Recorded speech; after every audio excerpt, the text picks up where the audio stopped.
Every weekend, I like to hike after a long week of work. It's the one thing I feel connects me to the universe outside of my glorious job at Walmart. 2 years strong. No, really, hold the applause, please. I'd had a fairly awful Friday getting reamed out by my manager, and I needed to get out to avoid losing it. Today, I'd hiked up a ridge near Garden Creek to relax, and I decided to photograph the powerful sight of the sun sinking red on the horizon when I lost my grip. I dropped my phone trying to get the perfect angle, and it cascaded down with, hopefully, minimal damage 20-odd feet below. Cursing, I descended the rocks and located the sun's reflection on the screen and fetched it. And to my relief, it was fine, aside from a small ding. I then noticed the rusted square inset in the ground, about 4 square feet in size. I approached the metal plate and handle, just outside of the view from the beaten path, and realized this was a trap door that was intentionally discreet.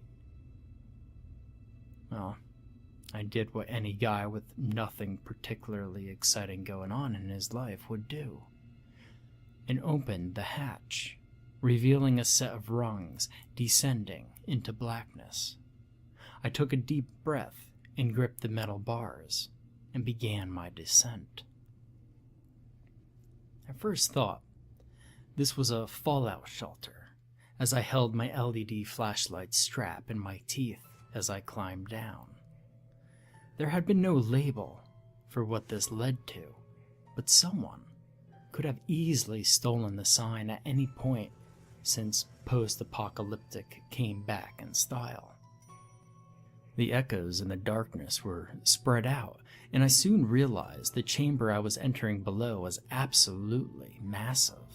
Eventually, after 20 meters of descending that ladder, I was on the ground. Then I shined the circular beam of the flashlight around in absolute amazement. This was a massive facility, seemingly unused for decades, from the telltale orange, red, and brown pattern of the floor rug that shouted late 70s. The gaudy green desks confirmed this, on which sat TRS-80 Model 2 computers with their large floppy disk drives and coffee mugs with Cooper font, with phrases like, "Disco is dead," and cassettes of Rush and other gems from around 40 years ago. It was a complete time warp, and I was ecstatic to have discovered the place. A bit creeped out by the dark, cavernous space lit solely by the cold beam of my flashlight. There was paperwork stacked neatly in and out trays, rotary phones, and even a few beanbag chairs near the wood-paneled walls. I walked through the massive, circular space, noticing double doors on a wall, and continued through, my eyes wide in amazement. Past those doors was the longest hallway I'd ever seen. I could just make out the end, the light of the LED barely able to penetrate the thick darkness. There appeared to be over 100 tall steel doors lining the walls of the corridor, each locked and containing a small slot for perhaps food and another to allow looking inward. And a shiver climbed my spine as I stared at the heavy locks on the doors. And it was then that I caught the faint scent of decay. I raised the beam to the slit and peeked into the first chamber on the left, peering in as my neck hairs raised in fear at what I was seeing. A thin, naked man was standing there, facing away from the sliver of the window, unmoving. His skin looked almost glossy, reflecting the flashlight in an eerie glow. At first, I assumed him long dead, somehow frozen in place, but his hairless head twitched slightly, as if disturbed by the light, and I fell backwards in shock, covering my mouth with my hand. My mind raced to understand, but questions sprouted endlessly. I saw a slip of yellowed, brittled paper glued to the door that read 01-AR, and then noticed all the doors were numbered as well. I peeked in another window and saw a long, empty chamber with what looked like a moving, oily substance, slowly climbing the walls. I blinked in disbelief.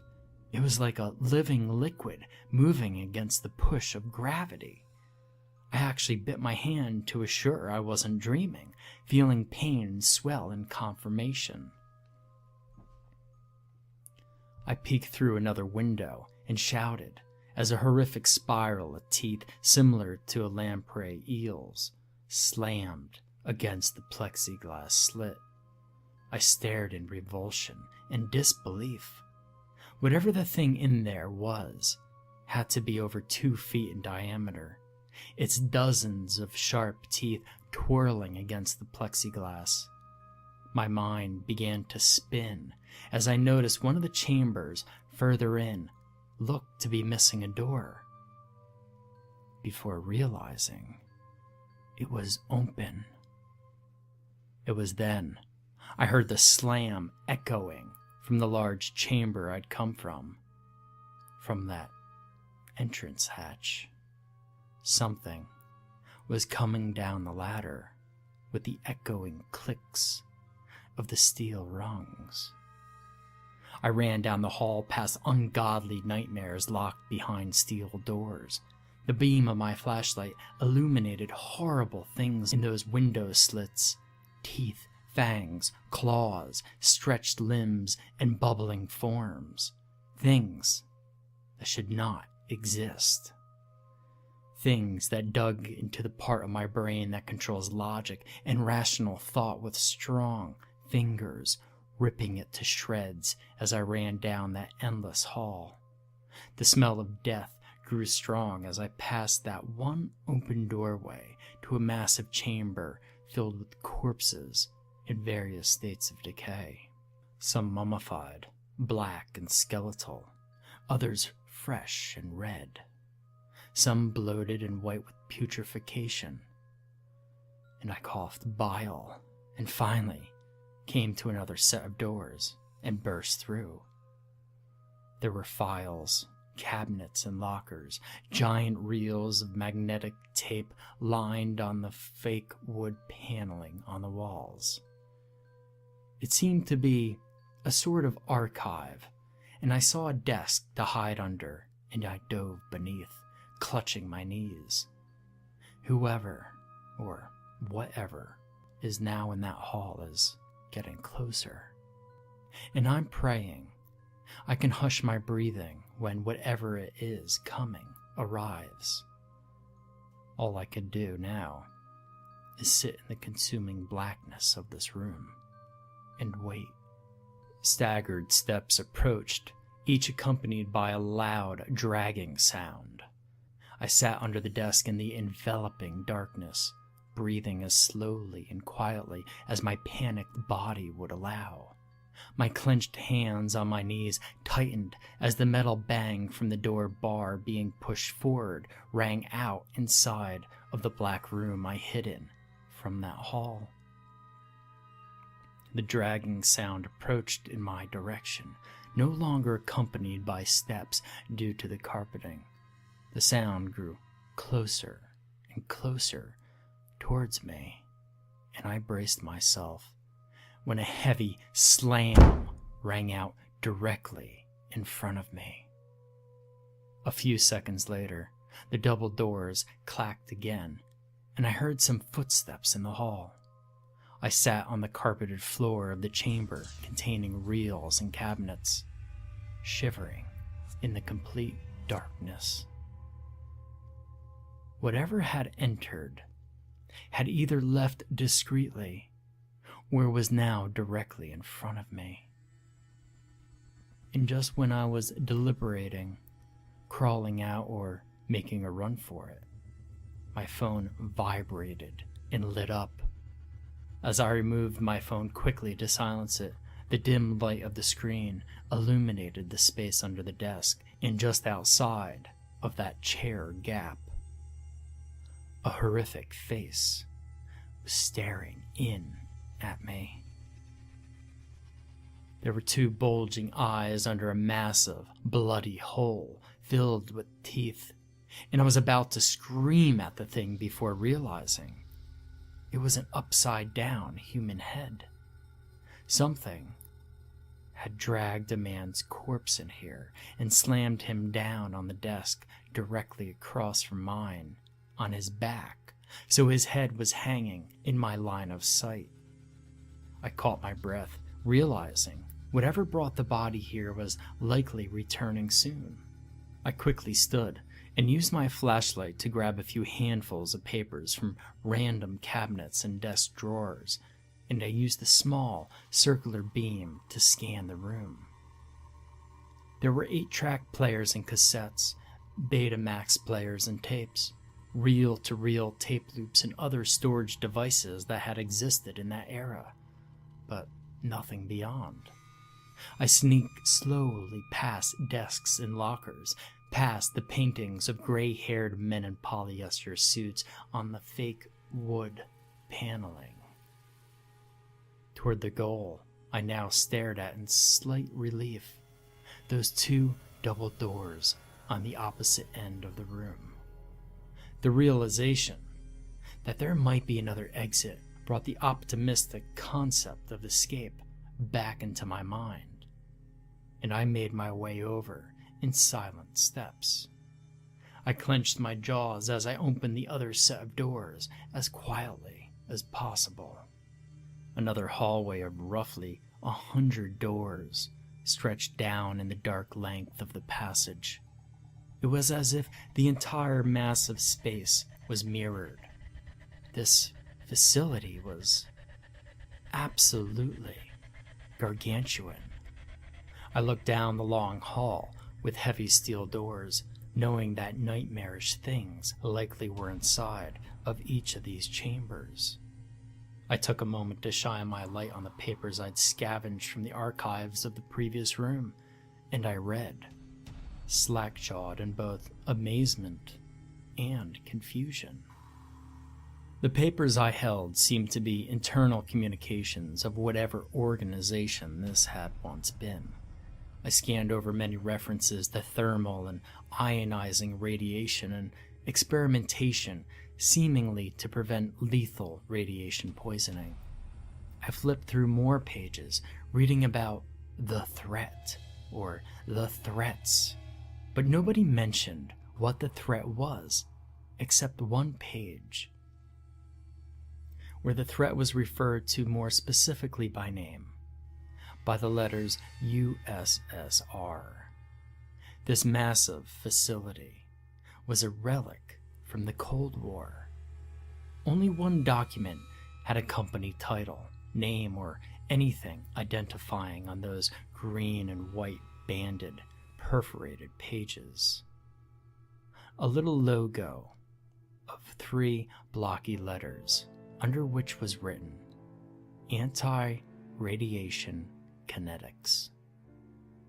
I stood in the dark hall, beam of light barely illuminating the space. Intrigue leading me over to the mirrored first chamber on the left.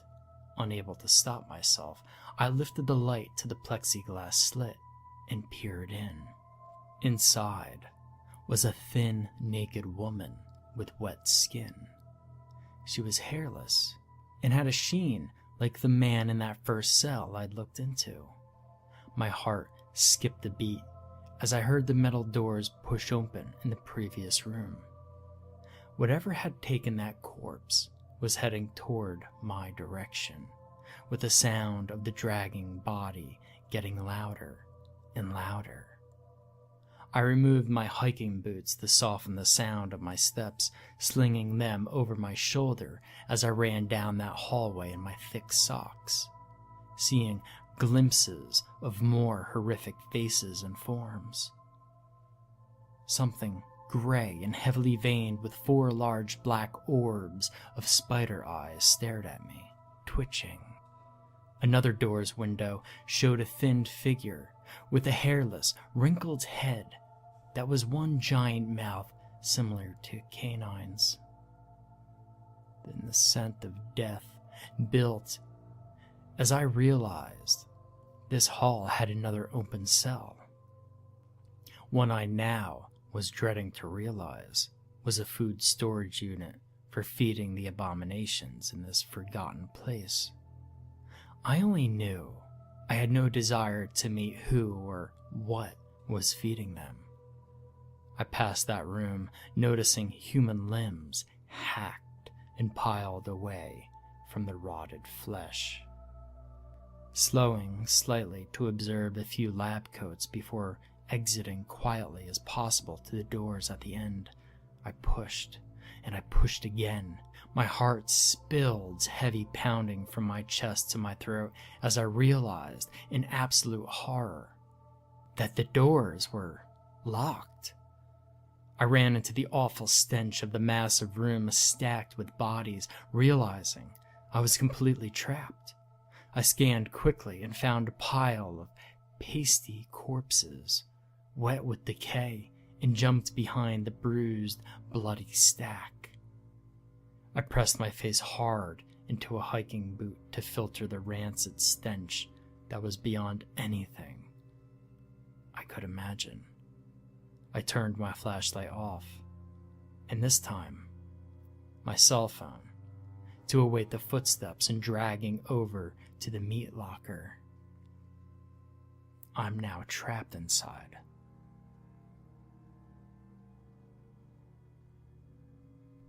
The sound of meat and bone chopping filled my ears in that large, pitch-black chamber.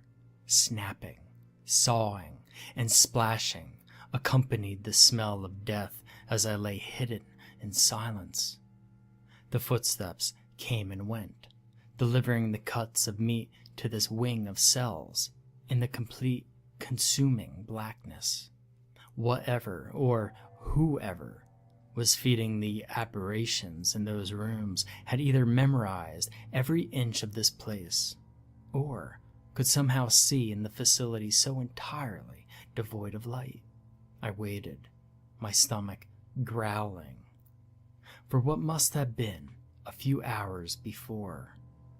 There was a good 10 minutes of silence. I breathed deeply, mustered my courage, and illuminated the grisly chamber with my flashlight. I walked on the floor, puddled red from the butchered bodies, disgusted at myself for realizing, despite the horrific odor of death I'd been breathing, I myself hadn't eaten in a long time. I needed food and water soon, or I would lose my strength. Whatever was bringing fresh kills down here was back the other way, so I decided to check the pockets of the deceased. I rifled through jeans, camo pants, khakis, and shorts. There were dozens of bodies and plenty of wallets and keys. I headed out of the mess of butchery to the locked double doors, flashlight in my teeth and boots strung over my shoulders, trying one key after another for what seemed like an eternity with absolutely no luck. Frustration spilled from a deepening well of despair until I finally felt a key enter the door's lock fully, and exhaled in relief as it turned. I shined the beam, amazed by the sight before me.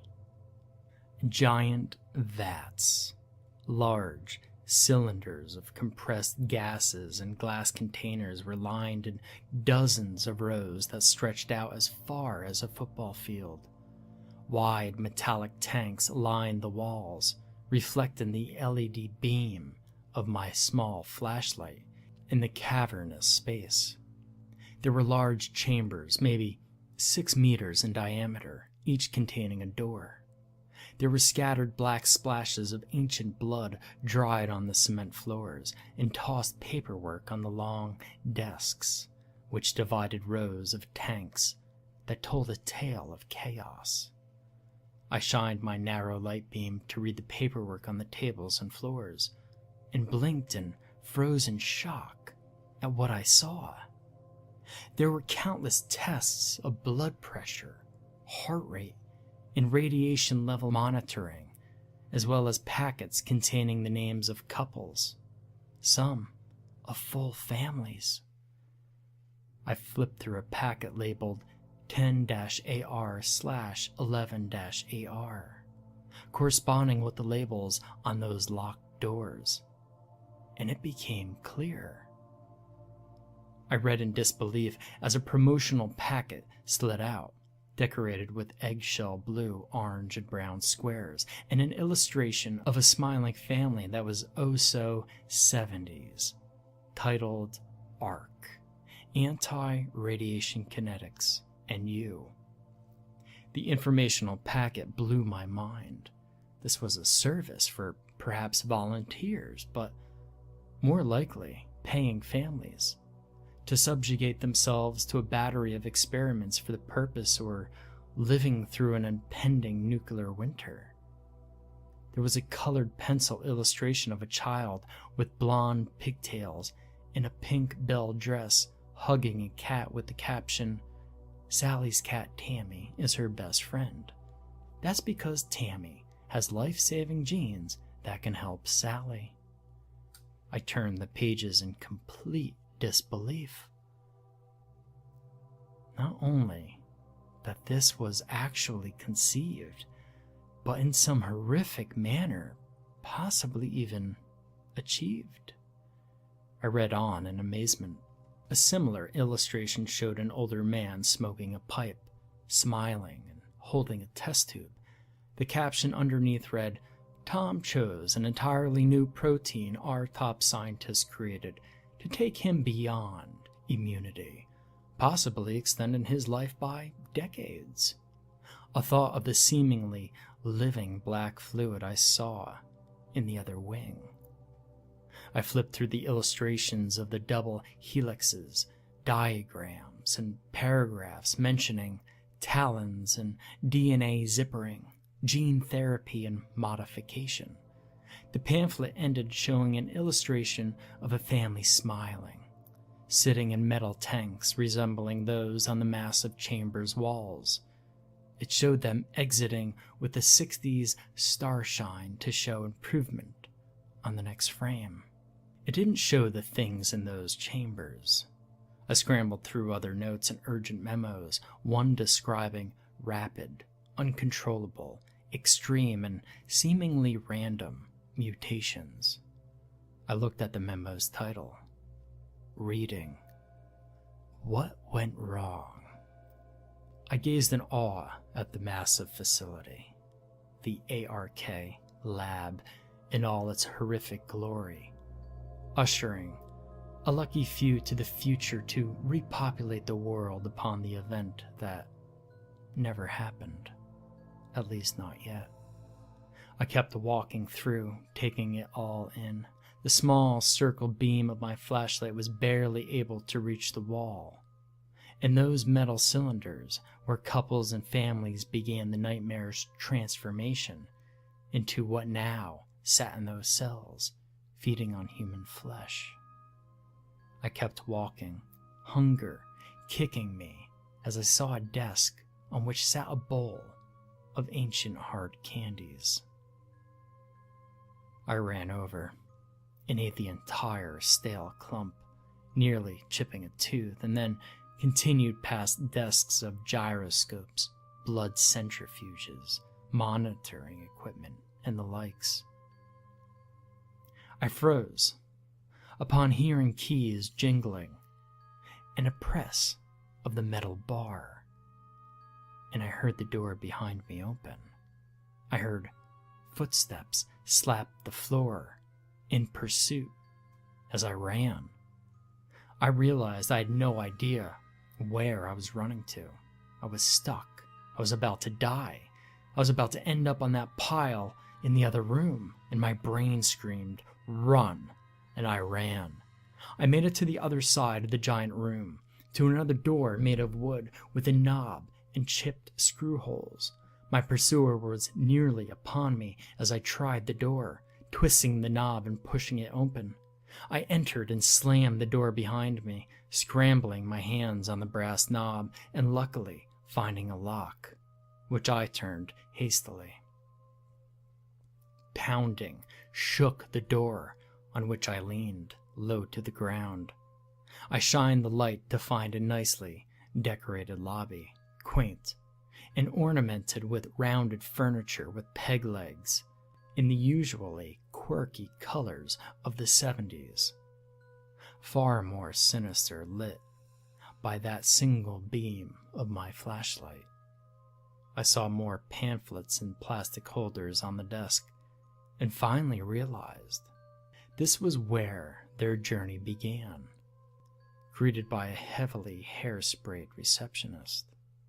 Most importantly, I saw the glowing orange ring on the elevator door's frame.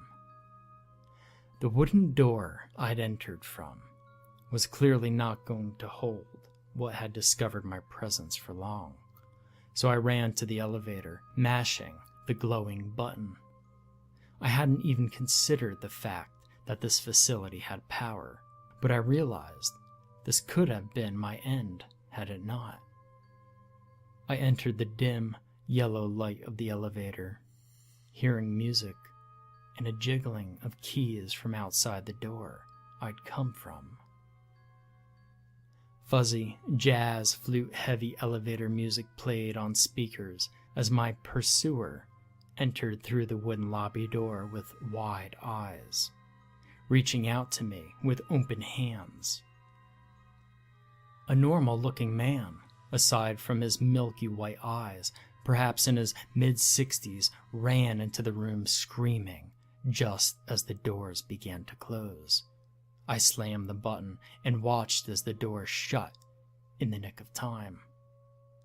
And I breathed deeply and slid to the floor and sat to put my hiking boots back on, exhausted. I finally registered his muffled voice and what he was screaming. "They're loose down there." The elevator was moving, not up, but down. An instrumental version of a 70s song I vaguely recognized fuzzed from the speaker in the elevator as it descended. I stood on the handrail and tried to open the locked ceiling hatch I'd read only existed in older cars, shaking it and hitting the lock in vain. There was soon a muffled sniffing, then scratching from the hatch, then the creak of metal bending, and a small black triangle began to appear from its corner. The triangle grew in size to reveal long, malformed teeth in the gap. Something powerful was prying the hatch open. I reached to the front of the elevator car and pounded the open door button as sweat beaded down my forehead. The music crackled before squealing with a deafening screech of feedback. The noise stopped that thing's act of ripping open the car like a sardine can, and it seemed to retreat. My palms squeezed over my ears, and I slid to the floor until the sound stopped, and a staticky voice spoke to me over the dated speaker system. "Listen, you are in very serious danger," the voice spoke, as I looked up to see long fingers like articulated drumsticks emerge from the shadow. I watched helplessly as they reached from the black opening and returned to prying the roof hatch open.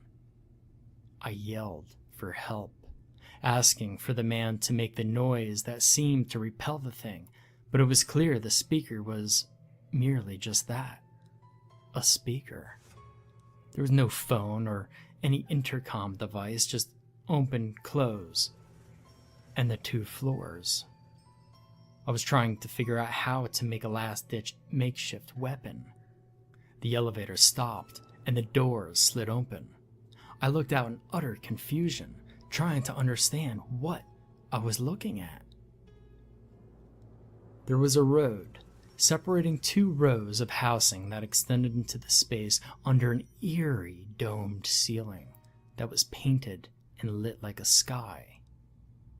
More rows of housing units and streets continued to my right. It was like an overly exaggerated nuclear family suburb with actual white picket fences and astroturf lawns. All of the small houses were Easter egg colors, throwback ranch homes from a different era. I walked out of the elevator, feeling the bounce of the black rubber street beneath my boots, and I hurried to the first house, peering in the windows. It was dimly lit, but appeared to be vacant, and I rushed in the door, which was unlocked, twisting the lock as I heard the metal clang of that thing from the elevator roof landing on the floor of the car. I kept as silent as possible as the long, horrid shadow of the thing walked by the window to my side. My back was to the door, and I stared at the overlapping colored ovals of the wallpaper that opened to a small kitchen. I then noticed the mirror on the wall that revealed a view from outside the window behind me, and I finally saw that thing from the elevator. It was horrific, tall and bony, with multiple rows of elongated human teeth spilling out over each other from a massive gummy mouth under wide, white eyes. The nose was a small bump above 2 flaring black slits on the jagged-cheeked face. I realized that if I could see it, it could see me, and I stayed as still and silent as possible when a squeal rang out from a speaker system, scaring the thing that ran deeper into the development. The voice crackled on the speaker as that man spoke again. "If you're alive, I need you to listen closely if you want to stay that way," the man spoke. "The area you are in was built to house our clients in case the anti-radiation treatment went wrong, which it did. I'm the only one left remaining in this place, but I'm close to making it right again. I'm sure of it this time," he said. I realized he must be insane if he thought he could fix anything about this zoo of nightmares. I crept on the olive green shag carpeting toward the kitchen as silently as possible. I was getting further from the door, but could still hear him on the announcement speakers of the enormous fallout shelter. I looked out the kitchen window that was fixed to the massive outer chamber wall. It was like a cut-out display that emulated depth, with a layered set of photos of rolling hills and trees. I shook my head and reached down to open the kitchen drawers, removing a steak knife I found inside. Use the maintenance hatch labeled A-13, just a bit forward to the left. You really shouldn't have unlocked that door, the voice said gravely. I gripped the knife and slowly walked to the window looking out to the street, seeing some emaciated form climb out of a window of one of the houses. It walked on 4 pale branches of flesh limbs that twisted and curled like ram horns. Its skin was pocked with pouches of sprouting bluish worms that waved slowly, resembling a sea anemone. Its narrow head was inhuman and deformed, squeezed in odd places like a tied roast. The head contained one bulging eye and two quivering circular red orifices underneath, one pea-sized that widened as it sniffed the air, and one larger and lined with small, sharp teeth. It walked in shaky, lurching movements, as if unaccustomed to its own body. And I almost felt sorry for whoever that had once been until I saw it heave and vomit a red splash of bones to the astroturf grass it stood on. It raised its head and choked up a deep bark of sorts, pacing in twitchy, awkward steps. Feedback squealed from the speaker, sending it bounding out of view behind the houses to my right before the man upstairs spoke again. I've been feeding them cadavers donated to science. I don't know what you saw, but you need to trust me, the voice said. Their bodies seem to crave only proteins they now lack in their current forms, he continued. I mostly believed him, but I've never crossed a bridge that was half completed. I slowly exited that first house on the left, observing the space, noting ladders mostly encased in cement tubes in the far end of the street, and one hatch on the left between the houses near me in that fake suburban nightmare. The massive space was beyond surreal, magnifying my fear with its attempt to simulate a pleasant town from the world above. A plastic, Disney-esque community filled with horrific monstrosities that ate human flesh. The earworm melody from the elevator looped in my head as I clenched the knife tight and quietly walked to the next house on the left. I looked in the window to see a bloated head smushed against the glass, fat as a large pumpkin whose flesh stretched so much that only pulpy red tissue was visible in the holes of a human face inflated by tumorous growth. It teetered back and forth, clearly unable to see. The body below, giant and lumped with knobs and ropey, varicose veins. I wasn't taking any chances going in there. It was alive and therefore clearly able to eat. I continued to the third house on the left, nearly jumping out of my skin at some deep, rattled, animalistic yell that seemed to come from my right.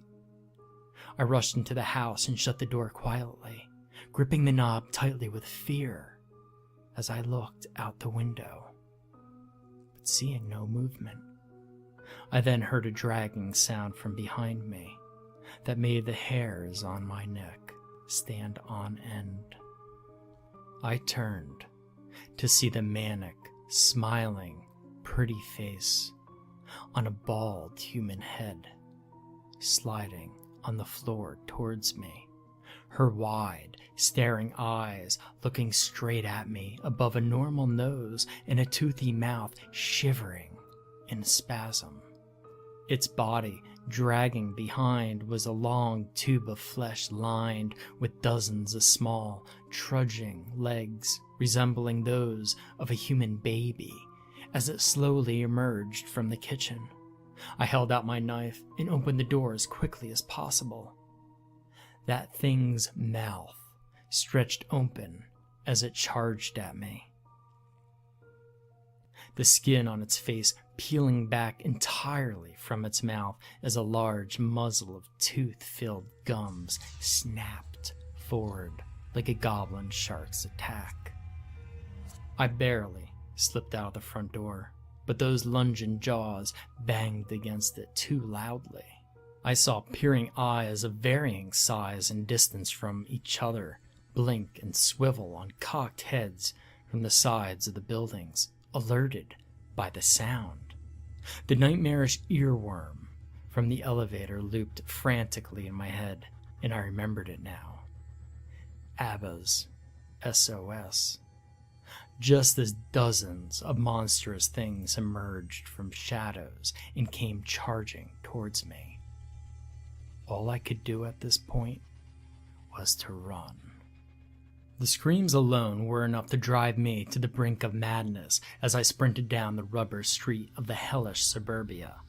Animal screams, some high and shrill, others rattling, gravel yells, some hissing, popping, and even an eerie whooping that might have sounded funny in any scenario other than this.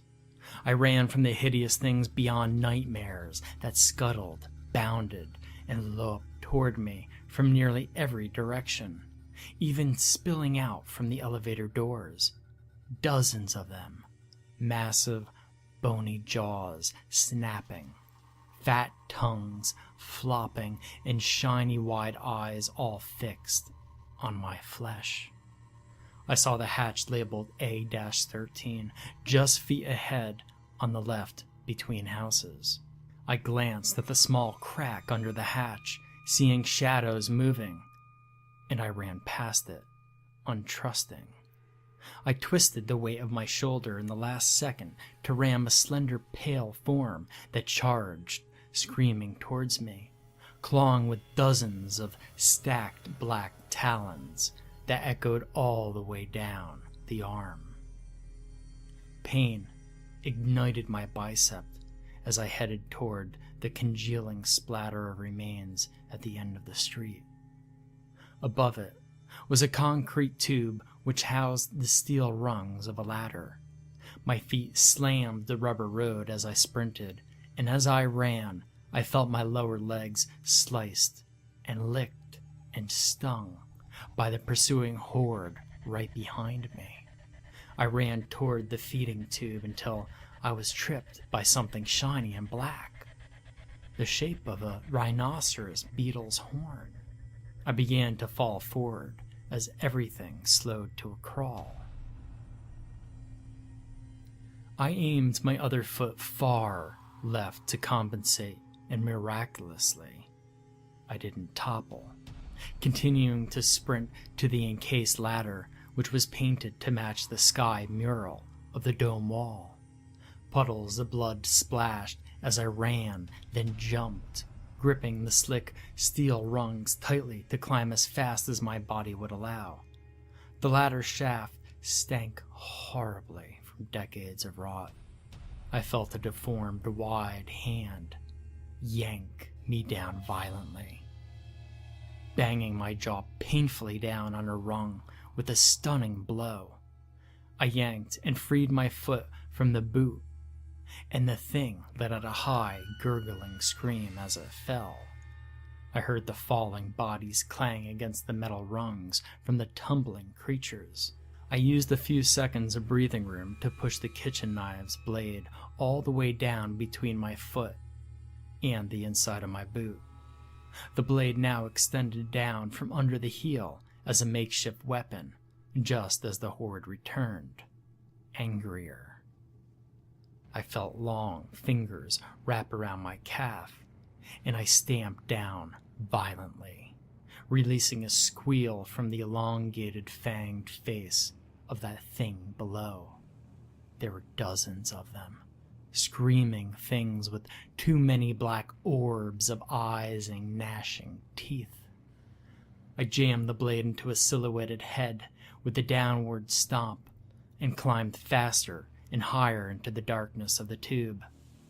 Some of the rungs were slippery with blood, and climbing in the darkness became increasingly difficult. I finally reached the top hatch from which that man had been feeding them, and my beating heart sank down into my stomach. It was locked from the other side. The feedback squeal from the speakers blared, not from above, but just below me to the right, repelling the pursuing monstrosities a bit away from me once more as the voice on the system continued. I'm sorry. You know I can't let you leave knowing what you know. All our work could be completely destroyed for nothing. Followed by another feedback squeal as the speaker cut out. And the slobbering, howling sounds of the horde below entered the ladder once more. Echoing, demented screams through the narrow space as they closed in. I stepped down a few rungs to the source of the speaker sound and reached over to the blackness and felt a large sliding grate that seemed to be the source of the voice. There was one on my left as well, and neither had locks. I slid open the grate that led to the speaker's sound and turned on my pocket LED flashlight and placed it pointing inward towards the voice in that duct on the right. I realized the passage might lead to that blind madman on the speaker. I slid the left one open and climbed quickly inside, removing the steak knife from my boot and using it to lift up and close the sliding vent cover behind me. I crawled away slowly and silently in the darkness as I heard scuttling, then screams, through the access ladder well that had been repurposed as a food hatch. I listened, with a slight feeling of vengeance, as that man's screams wailed through the blackness of the space as those things devoured him alive. Once I'd traveled far enough that I felt confident the light would not be seen, I powered my cell phone on and used it to illuminate the metal passage that seemed to go on forever. I was utterly exhausted, but now, finally out of immediate danger.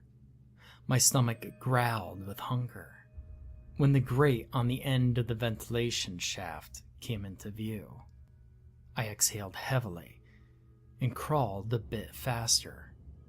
It was the same sliding kind of the others, and I listened intently. Phone screen off to make sure I wasn't seen. Content, I turned it back on, startled by the large face in front of me, a massive painted portrait on the opposite wall. It was the familiar face of that man who'd left me to die in that suburban shelter, far younger and smiling as he held the test tube, but clearly him. Wood paneling and a groovy rug of swirled hues of blue decorated the space, filled with lava lamps and stereo receivers, speakers, and a turntable. His office looked more like a swinger's lounge than an office. I spotted the light switch, flicking it on to see the black light lit black velvet paintings of topless women. From the looks of it, his office had been untouched for the past 40 years. I did love that swanky carpet, but the rest was a bit tacky. I shuffled through papers on his desk, reading a bit before switching off the lights and opening the one wooden door as quietly as possible. I heard saliva-filled, heavy breathing in the dim hallway that door opened to. There was just one small guide light in the hall ahead.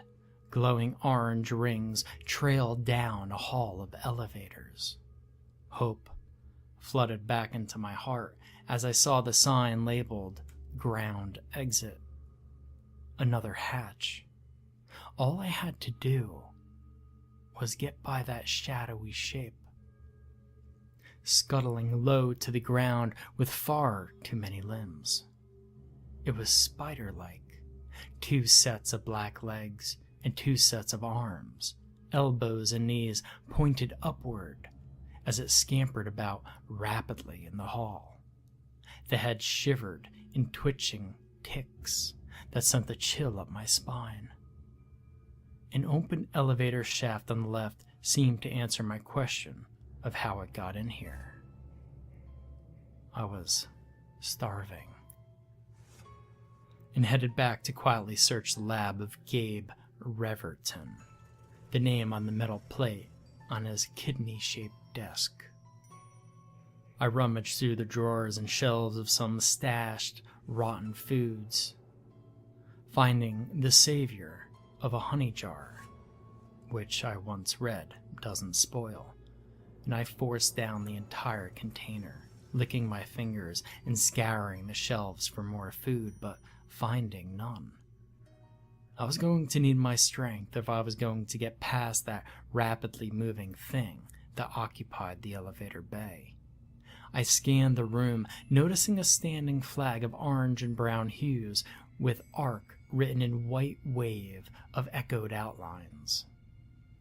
I only then realized how much I was bleeding, and ripped the ARC flag from the brass pole, slashing it with scissors from the desk to make bandages to wrap my stinging arm and legs. I stared back nervously at the trail leading to the duck and realized time could be short if those things followed my bloody trail. I picked up the brass flagpole, slapping the heavy metal against my hand, gauging its stopping power. I searched memos, emergency protocols in the in and out trays of papers on his desk, reading of elevator reprogramming procedures in case of lockdown, troublesome test results on recent mice, and other glimpses into the secret workings of ARC. There were Polaroid photos of small, horrifying things in small tanks similar to those I'd seen in larger form, still disturbing in miniature. I found a finances sheet and was amazed at the $500,000 cost of the most basic anti-radiation package offered, which grew after shelter property rental, ration packages, and water, power, and heating fees. This had been a multi-billion-dollar facility, with top scientists of the era as well as clientele from around the world. I put together a dossier of the most fascinating papers, including the maps I'd found that showed all of the service, client, and employee access entrances and exits. A quick glancing over, and I'd realized I'd be in more risk trying to find another way out at this point. I shoved the paperwork in my pants against my back and tried to mentally ready myself. I removed the blacklight bulb gripping the flagpole, took a few breaths, and slowly opened the door once more, hearing the wet saliva clicking from the spider-like thing's toothy mandibles. I tossed the long bulb into the elevator shaft, hearing it burst and trickle fragments deep down within. The creature scuttled over in thumping steps, peering over the edge to look in, and my heart raced as I seized my chance. I ran and jumped the flagpole into that thing's fleshy side, shoving it into the opening as it squealed a horrific sound. I ran to the ladder and climbed despite the burning in my muscles, higher and higher, until I began doubting the shaft would ever end. I heard the squeal behind me then, and it was approaching far too rapidly. As it was nearly upon me, I heard the ambiance thicken and knew I was at the top. I shoved with all my might, expecting it to be locked. It wasn't, but it was extremely heavy. I strained and pushed until dirt spilled in and the light of the sky seeped in. And I was free. The moon nearly blinded me as I lay down on the dirt and leaves that covered the thick metal hatch, and to my relief, nothing tried to open it. I caught my breath before searching the dark woods for a small boulder, which I tumbled over to cover that hidden hatch. I turned on my phone's flashlight and breathed deep the fall air, crisp and refreshing after the horrors from below. And I gazed with teary eyes at the moonlit trees, the gradients of autumn leaves warming the scene with tranquility just above those unimaginable horrors. I began the long trek back to my car, listening to the peaceful sounds of crickets and bending trees, trying not to think about what I'd read on the paperwork or the horrors still lurking. I was only trying to think of a warm bath and a soft bed, not what I've seen in those notes. Trying not to think about the joint founders, Gabe, Barbara, and Calvin, and their 3 other facilities.